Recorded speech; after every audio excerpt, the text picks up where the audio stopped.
Bismillahirrahmanirrahim. Assalamualaikum warahmatullahi wabarakatuh. Teman-teman sekalian, yang pertama kita akan membahas terkait dengan input itu. Kalau dalam ekonomi ada input, proses, output. Nah, bagaimana teman-teman ekonomi? Jadi di Ramadan juga seperti itu. Jadi kita harus mempersiapkan input tersebut. Nah, jadi tidak semua orang bisa menjalani proses pendidikan Ramadan. Ada kriteria khusus yang harus dipenuhi sehingga orang layak menjalankan proses tersebut. Apa itu teman-teman sekalian? Yaitu perlu kita input sebuah keimanan di dalam diri kita. Iman seseorang akan sangat menentukan sejauh mana keberhasilan sebuah pembentukan akhlak atau karakter. Seorang yang imannya kuat akan lebih berpotensi untuk memiliki akhlak yang mulia. Nah, teman-teman sekalian, bulan Ramadan telah membuktikan bahwa betapapun Ramadan penuh dengan kemuliaan ibadah di dalamnya. Akan tetapi, hanya orang-orang yang mempunyai energi iman yang cukup saja yang bisa menggunakan peluang tersebut. Begitu juga hasil dari ibadah bulan Ramadan. Bagi bertambahnya ketakwaan sangat ditentukan seberapa besar iman yang dimiliki seseorang. Nah, begitu teman-teman sekalian. Usaha apapun untuk membentuk karakter kita tanpa dilandasi dengan keimanan, maka akan sia-sia. Dari sini kita mempunyai kewajiban menekankan pendidikan keimanan kepada diri kita, khususnya muda-muda yang berperan pada saat ini. Mudah-mudahan terus kita bisa menjaga keimanan kita sampai dengan dicabutnya nyawa kita oleh Allah Subhanahu wa Ta'ala. Kemudian teman-teman sekalian, ada yang namanya proses. Jadi disinilah sebetulnya teman-teman sekalian, mari kita berproses, mari kita sama-sama untuk melaksanakan ibadah puasa ini dengan baik dan benar. Walaupun kita disuruh tetap di rumah, jadi mari kita sama-sama menjadikan bulan Ramadan ini kita maksimalkan bersama keluarga kita. Kita harus mengambil hikmah dari peristiwa terjadinya wabah ini teman-teman sekalian. Di bulan Ramadan ini kita dilarang untuk keluyuran. Maka daripada itu, inilah kesempatan kita untuk meningkatkan amalan ubudiyah kita. Ibadah sunnah malam kita, ibadah sunnah siang kita, itu yang harus kita tingkatkan. Kemudian tingkatkan zikir kita kepada Allah Subhanahu wa Ta'ala. Mari kita menjadikan setiap daripada keluar masuknya napas kita itu adalah zikir kepada Allah Subhanahu wa Ta'ala. Kemudian apa? Kita di sini disuruh untuk memperbanyak doa. Perbanyak doa karena bulan Ramadan ini adalah bulan yang sangat mulia. Kemudian teman-teman sekalian, justru dengan kita stay di rumah, inilah kesempatan bagi kita, terutama teman-teman yang sering merantau, untuk berbakti kepada orang tua.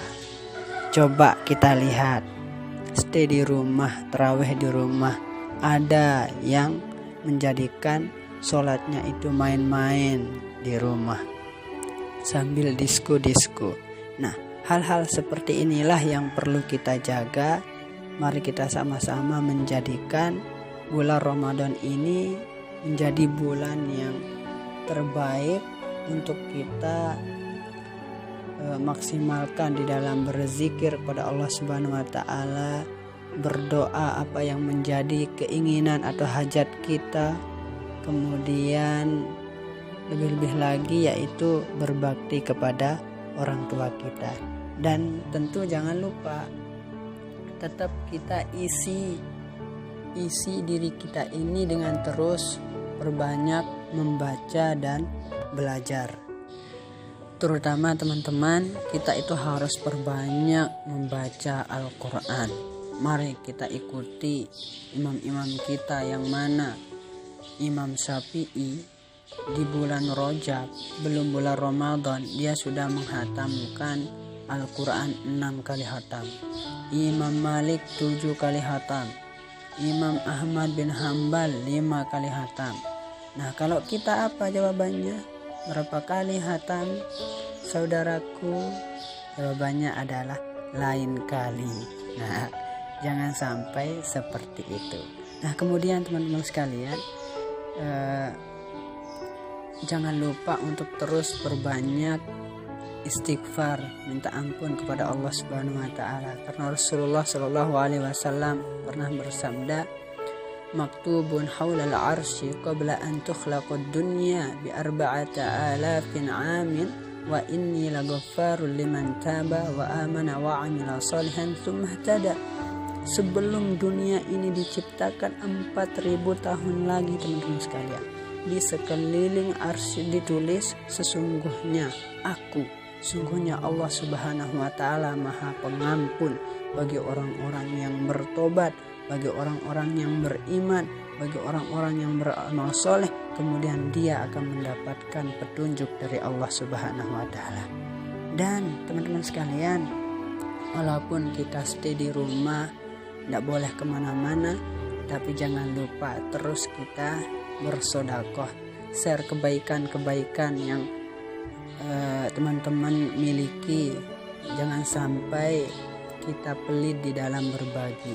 Teman-teman sekalian, mari kita siapkan diri kita untuk memasuki surganya Allah Subhanahu wa taala dengan spirit bismillah. Bismillah adalah muakkadah, yaitu tepat janji. Bismillah adalah muraqabah, merasakan kehadiran Allah Subhanahu wa taala yang begitu dekat. Bismillah adalah musyaratah, yaitu syarat diterima sebuah amal kita. Niat kita karena Allah Subhanahu wa taala, ikhlas kita, kemudian benar caranya kita beribadah kepada Allah Subhanahu wa taala. Bismillah adalah doa. Doa adalah cita-cita atau harapan, kekuatan, pengarah langkah, keyakinan yang menggerakkan diri kita. Karena teman-teman sekalian, tentu kehidupan ini merupakan sebuah misteri. Nah, hidup ini merupakan sebuah misteri. Tiada seorang pun yang bisa mengetahui esok apa yang akan terjadi. Susah senang adalah rahasia ilahi. Kita manusia hanya bisa menjalani dengan usaha yang harus terlaksana demi menggapai cita-cita. Juga doa, senjata ampuh yang harus dipunya. Semoga lusa bisa menjemput bahagia. Insya Allah badai pasti berlalu, wabah ini pasti berlalu, ujian tak selamanya kepada kita. Tegarlah, semua butuh waktu. Bersabarlah, jangan pernah menyerah. Kita di sini takkan kalah, mintalah kepadanya, pada Allah Subhanahu wa taala yang Maha berkehendak, Maha berkuasa. Semoga semuanya buahkan pahala demi mencapai surga Firdausnya. Begitu teman-teman sekalian, mudah-mudahan kita selalu dalam lindungan Allah Subhanahu wa taala. Terus kita baktikan diri kita kepada orang tua, baktikan diri kita kepada Allah Subhanahu wa taala, sehingga kita menjadi orang-orang yang diridhoi, sehingga kita menjadi orang-orang yang disucikan hatinya dan lebih dekat lagi dengan ridho Allah Subhanahu wa taala. Allahumma wa bihamdika asyhadu an la ilaha illa anta nastaghfiruka wa natubu ilaih. Wassalamualaikum warahmatullahi wabarakatuh.